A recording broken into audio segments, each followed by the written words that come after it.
man stole a book from the library, and that's why now his son has to undergo 3 dangerous trials and save a princess whom he does not love. This is the movie The Magic Flute. Let's get started.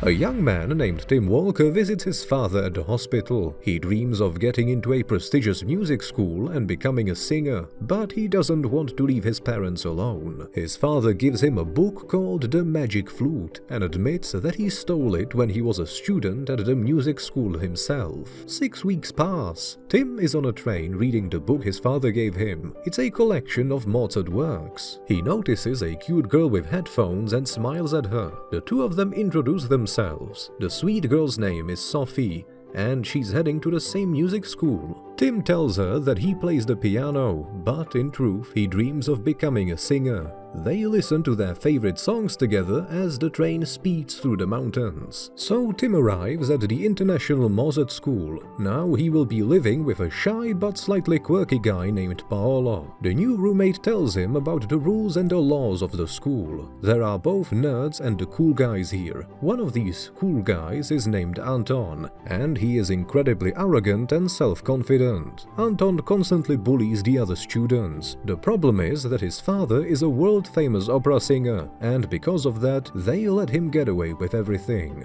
The first class begins. The teacher introduces the class to the new student and asks him to demonstrate his talents. Tim is terrified, but he starts to sing. Unfortunately, the teacher harshly criticizes his performance. At night, Tim reads the book his father gave him and falls asleep. At that moment, real magic happens. A bright blue orb flies out of the book and calls our hero to follow it. Of course, Tim follows it. At that moment, other students led by Anton burst into his room to prank the newcomer. But Tim is already gone. The blue orbs multiply into 3. Our hero finds himself in the library, and using his book, he opens a portal to another world. The glowing orbs promise to the lad that they will grant his deepest wish if he passes a test, and they transport him into a desert. Alas, Tim is not alone here. It's a giant snake. The lad nearly becomes a meal, but he manages to hide amongst the rocks just in time and calls for help. Afterwards, he keeps running and falls onto the stones. Suddenly, a real sorceress appears and hypnotizes the serpent. It turns out there are 3 such sorceresses here, a blonde, a redhead, and a brunette. While Tim lies unconscious, the sorceresses sing a song about how young and handsome he is, and how they would like to love him. A dispute breaks out among the sorceresses over who will stay with Tim. At this moment, thunder roars, and all the sorceresses fly away. The lad regains consciousness and notices a long-haired man on the rocks. It's Papageno, the personal birdwatcher of the Queen of the Night. He sings as well and then meets Tim. Following the hint from the glowing orbs, our hero introduces himself as Prince Tamino. Soon the sorceresses return. They cast a spell on Papageno so he cannot speak and take Tim along with them, taking him to the Queen of the Night. It's a long and dangerous journey. Papageno follows along with them. As night falls, they arrive at a very dark and gloomy place. There, Tim meets the Queen of the Night.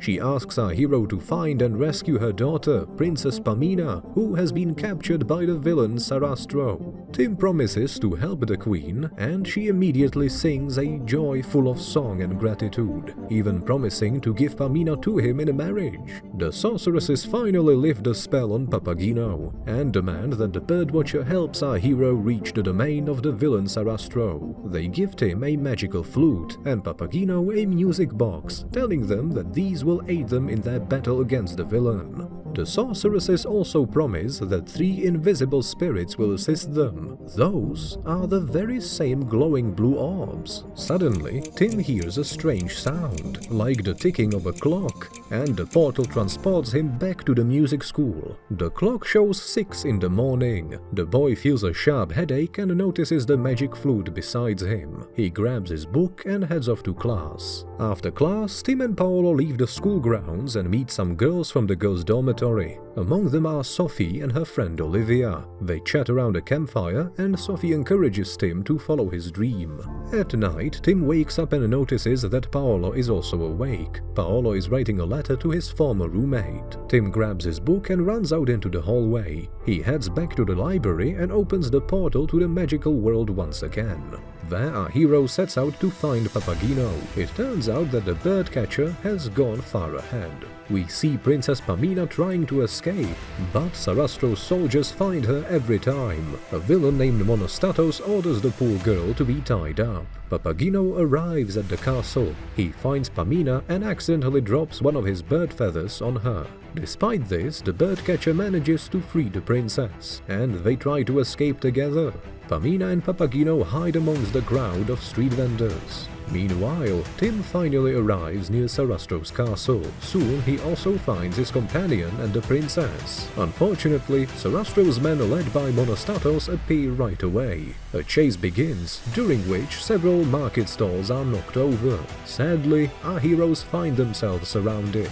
Tim asks Papageno to play the music box that the sorceress gave him.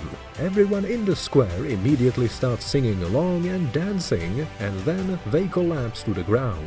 However, Sarastro himself appears in the square. We see that all the people in the city respect and love him. The ruler scolds Monostatos for his bad behavior, but refuses to return Pamina to the Queen of the Night, explaining that he took her with the sole purpose of saving the world. Sarastro offers Tim to undergo a test, as according to legend, only this can stop the approaching darkness. Unfortunately, at that very moment, the ticking of the clock is heard once again, and Tim is transported back to the real world. Tim goes to class again, but during the lesson, his roommate Paolo runs away because of Anton's bullying. We also learn that Anton dreams of playing the drums more than anything, rather than singing like his brilliant father.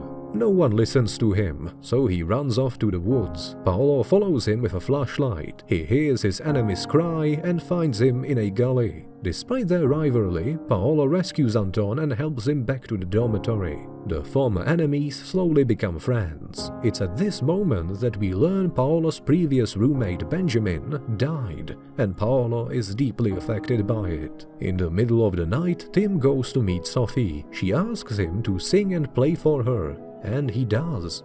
Sophie sings along with him, and that evening, they could have shared their first kiss. But Tim notices that it's almost 3 a.m. and quickly runs away from Sophie. He returns to the magical world along with Papageno, undergoes his first trial. The test is a vow of silence. Under no circumstances are they allowed to utter a single word. We learn that Monostatos is secretly in love with Princess Pamina. Suddenly, her mother, the Queen of the Night, appears in the princess's chambers. She chases Monostatos away and wakes her daughter. The queen asks Pamina to get rid of Sarastro and gives her a weapon. A terrifying truth is revealed. It is the Queen of the Night who wants to bring darkness upon the world. Sarastro is trying to stop her, and that's why she wants to destroy him. Pamina refuses to carry out her crazy mother's order, in spite of all her pleas and threats. Soon, Sarastro enters her room and finds the weapon. Pamina assures him that she would have never used it, and the ruler believes her. The kind-hearted princess also pleads with Sarastro to spare her foolish and cruel mother. Meanwhile, Tim and Papageno are taken to a tent. The birdcatcher starts chatting and fails the test. Tim begins playing his flute. Pamina hears his singing and rushes to find the prince. She finds him in the tent and begs him for his help.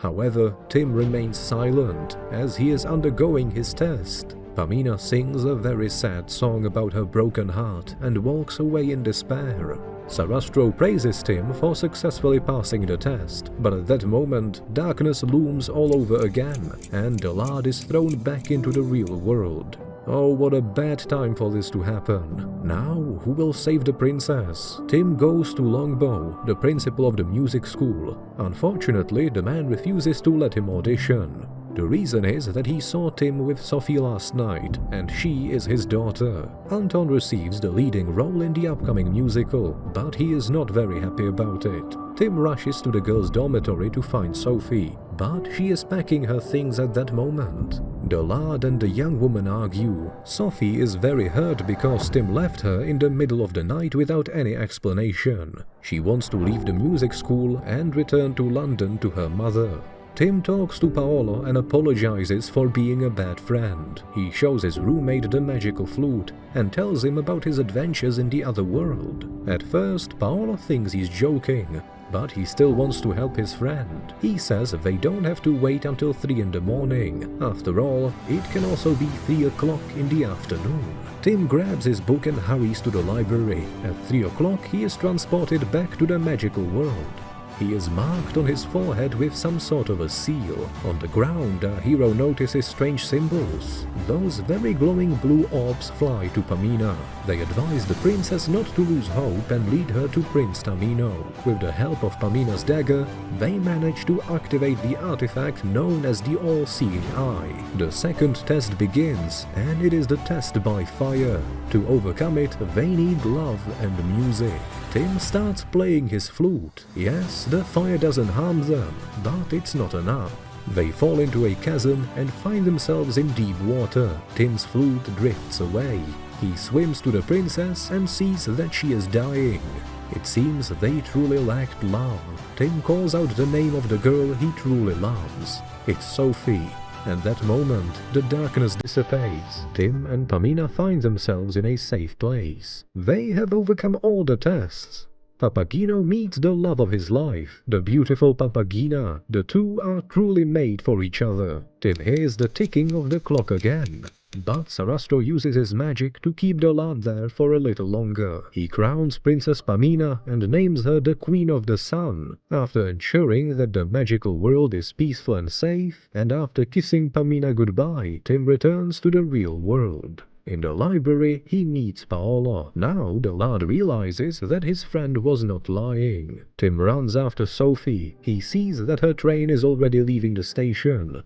But the girl doesn't get on it. Tim asks for forgiveness and confesses his love to her. Finally, they kiss. Our heroes return to the music school and attend the performance. Tim is called backstage. Anton asks our hero to perform the role of Prince Tamino instead of him. After all, he's a drummer and he doesn't love singing. The performance begins. Tim steps onto the stage. His dream has come true.